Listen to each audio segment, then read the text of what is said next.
Antibiotic वो दवाइयाँ होती है जब जिस्म में कोई बैक्टीरियल इन्फेक्शन हो तो इस बैक्टीरियल इन्फेक्शन को ठीक करने के लिए इस्तेमाल की जाती है। एंटीबायोटिक बग़ैर प्रिस्क्रिप्शन के इस्तेमाल नहीं होते। ये इस्तेमाल करने के लिए हमेशा प्रिस्क्रिप्शन की ज़रूरत होती है। आज का हमारा टॉपिक है सेफेक्साइम एंटीबायोटिक। ये third generation cephalosporin group of antibiotic से बिलोंग करती है। ये एक ब्रॉड स्पेक्ट्रम एंटीबायोटिक है जो जिस्म के अंदर हर किस्म की बैक्टीरियल इन्फेक्शन के लिए इस्तेमाल की जा सकती है। 1989 से एज ए मेडिसिन के तौर पर यह इस्तेमाल होती आ रही है। वर्ल्ड हेल्थ ऑर्गेनाइजेशन के मुताबिक ये सबसे सेफेस्ट, इफेक्टिव और एसेंशियल मेडिकेशन है।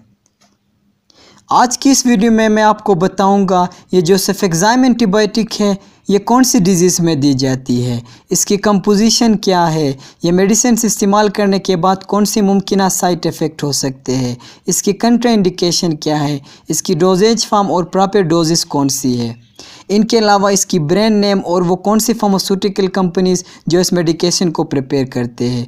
तो आइए नाजरीन ये सारे एस्पेक्ट एक एक करके डिस्कस करते हैं। सेफेक्साइम एंटीबायोटिक डिफरेंट ब्रांड नेम से फार्मेसी स्टोर में मौजूद है। मिसाल के तौर पर कैरिसेफ बच्चों के लिए सस्पेंशन और बड़ों के लिए टेबलेट के फॉर्म में अवेलेबल है। पाकिस्तान के अंदर सेमी फार्मास्यूटिकल इस मेडिकेशन को प्रिपेयर करता है। सेफिजेट बच्चों के लिए सस्पेंशन और बड़ों के लिए कैप्सूल के फॉर्म में अवेलेबल है। पाकिस्तान के अंदर गेट्स फार्मास्यूटिकल इस मेडिकेशन को प्रिपेयर करता है। बोश फार्मास्यूटिकल की प्रिपरेशन है। मैक्सपेन इंडस फार्मास्यूटिकल की प्रिपरेशन है। इनके अलावा और भी बहुत ज़्यादा फार्मास्यूटिकल कंपनीज़ जो डिफरेंट ब्रांड से सेफेक्साइम एंटीबायोटिक प्रिपेयर करते हैं। ब्रांड नेम जो भी हो, फार्मूला यही सेफेक्साइम है और इसकी यूज़ इस सेम पर्पस के लिए है। अब बात करते हैं सेफेक्साइम एंटीबायोटिक की कंपोजिशन के बारे में, यानी इसके अंदर कौन सी एक्टिव इंग्रेडिएंट है जिनकी वजह से ये बैक्टीरियल इन्फेक्शन के लिए इस्तेमाल होते हैं। फार्मास्यूटिकल कंपनीज़ ने इसके अंदर जो एक्टिव इंग्रेडिएंट डाली है वो है सेफेक्साइम, जो एक सेमी सिंथेटिक ब्रॉड स्पेक्ट्रम और third generation cephalosporin group of antibiotic से ताल्लुक़ रखती है। ये बैक्टीरियल सेल वॉल सिंथेसिस को डिस्टर्ब करता है जिसकी वजह से बैक्टीरिया जिस्म के अंदर सर्वाइव नहीं कर पाता और मर जाता है, और इसी तरह जिस्म के अंदर बैक्टीरियल इन्फेक्शन ख़त्म हो जाते हैं। क्लिनिकल इंडिकेशन और यूजेस ऑफ सेफेक्साइम एंटीबायोटिक। मुख्तलिफ़ किस्म के पैथोलॉजिकल कंडीशन में फिजिशियन हज़रात सेफेक्साइम एंटीबायोटिक इंडिकेट करते हैं। इसके इंडिकेशन में मिसाल के तौर पर अपर रेस्पिरेटरी ट्रैक्ट इन्फेक्शन। अगर अपर रेस्पिरेटरी ट्रैक्ट में कोई बैक्टीरियल इन्फेक्शन हो तो यह एंटीबायोटिक इस्तेमाल की जा सकती है। इनमें मिसाल के तौर पर साइनोसाइटिस यानी नाक के अंदर सोजिश का हो जाना, टॉन्सिलाइटिस यानी गले में टॉन्सिल्स का बन जाना जिसमें डिफ़िकल्टी इन स्वेलिंग होती है तो एंटीबायोटिक इस्तेमाल की जा सकती है। फेरेंजाइटिस, इसमें फेरिनेक्स की इन्फ्लेमेशन होती है जिसकी वजह से हल्क की स्वेलिंग में डिफ़िकल्टीज होती है। ओटाइटिस, जिसे ईयर इन्फेक्शन कहा जाता है, यानी अगर कान के अंदर कोई सोजिश हो, दर्द हो, बैक्टीरियल ग्रोथ की वजह से कोई इन्फेक्शन हो तो सेफेक्साइम एंटीबायोटिक इस्तेमाल की जा सकती है। लोअर रेस्पिरेटरी ट्रैक्ट इन्फेक्शन, मिसाल के तौर पर ब्रोंकाइटिस, यह एक ऐसी बीमारी है जिसमें लंग्स में सूजिश की वजह से खांसी आती है और इस बीमारी को भी ट्रीट करने के लिए सेफेक्साइम एंटीबायोटिक इस्तेमाल की जा सकती है। इनके अलावा यूरिनरी ट्रैक्ट इन्फेक्शन, यानी अगर यूरिनरी ब्लैडर में कोई सोजिश हो, पेनफुल यूरिनेशन हो तो यह एंटीबायोटिक इस्तेमाल की जा सकती है। गोनेरिया एक ऐसी बीमारी है जो ज़्यादातर अनसेफ सेक्स करने की वजह से होती है। यह एक सेक्सुअली ट्रांसमिटेड डिजीज़ है जो गोनेरिया नेज़ेरिया बैक्टीरिया की वजह से होता है। इस बीमारी में पेशाब की नाली में बहुत ज़्यादा जलन होती है और ज़ख्म बन सकते हैं, और अगर वक्त पर इलाज ना किया जाए तो पेशाब के साथ खून आने लगता है।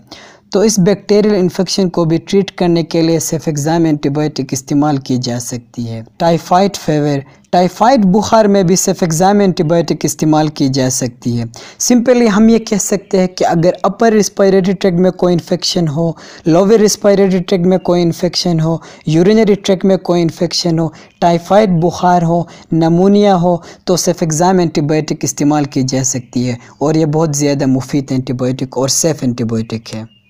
साइड इफ़ेक्ट ऑफ सेफेक्साइम एंटीबायोटिक, वो कौन सी मुमकिन साइड इफ़ेक्ट जो इस मेडिकेशन के इस्तेमाल से हो सकते हैं।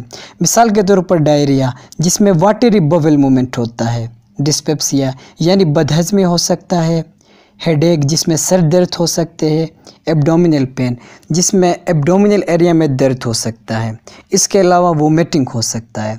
साइड इफ़ेक्ट से डरने की ज़रूरत नहीं है। अगर साइड इफ़ेक्ट ज़्यादा हो तो ये मेडिकेशन स्टॉप करें और फिजिशियन से रुजू करें। और वो पेशेंट जो सेफेलोस्पोरिन ग्रुप ऑफ एंटीबायोटिक के लिए हाइपर सेंसिटिव हो तो ये इसके लिए कंट्राइंडिकेशन है।